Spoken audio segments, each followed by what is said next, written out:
fast forward to a little bit later, I was called to come back because they were taping for the pilot for Showtime at the Apollo. They decided to do a pilot. The 20-minute pilot contained 10 minutes of my performance. Okay. And I was asked to be the host. I was also cast in Different World.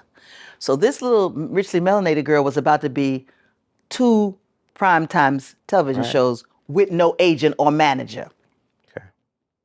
The politics of Hollywood said, oh no, she not. That's what happened there. In terms of why we didn't see you be the host? So they used to, and I didn't, I wasn't as savvy as I am. I knew that it was powerful what was happening. I knew that it was powerful that I didn't have an agent.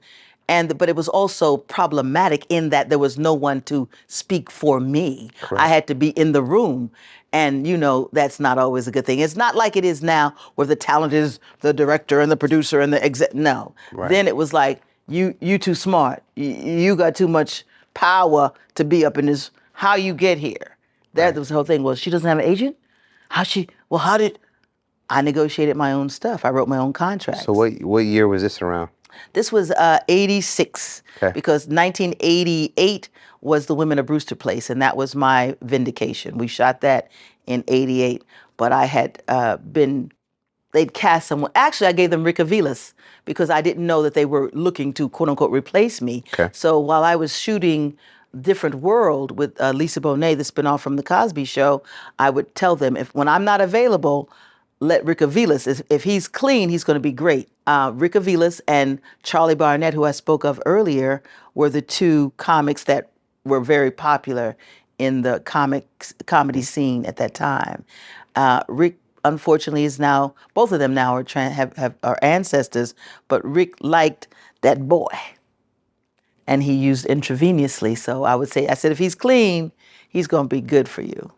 And so there are some episodes that you see Rick Avilas hosting, but it never came back to me as the host. Yeah, but that's how, I sold it to network television. Steve, Kim Coles, y'all already know. I know you heard about it. Don't play like you don't know. Now, Fresh Prince, did you and Janet Hubert ever have conversations? She was a dancer. Yes, we had similar. Yeah, we had conversations. Yeah. She actually, apologies and all that, but she was richly melanated, and that was one of the reasons that Will had issues with her. Truth be told. So yes, I love her. She's classically trained as a dancer and as an actor. And she's one of the pretty Black people that I always loved looking at.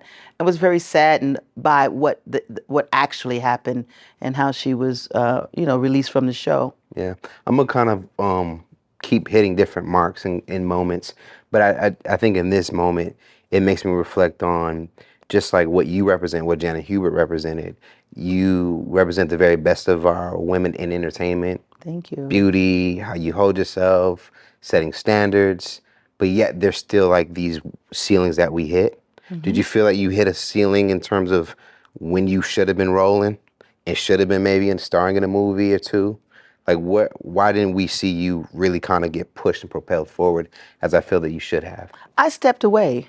I stepped away because of my personal life. I stepped away because there was a person in my personal life that was very powerful in the quasi-political world.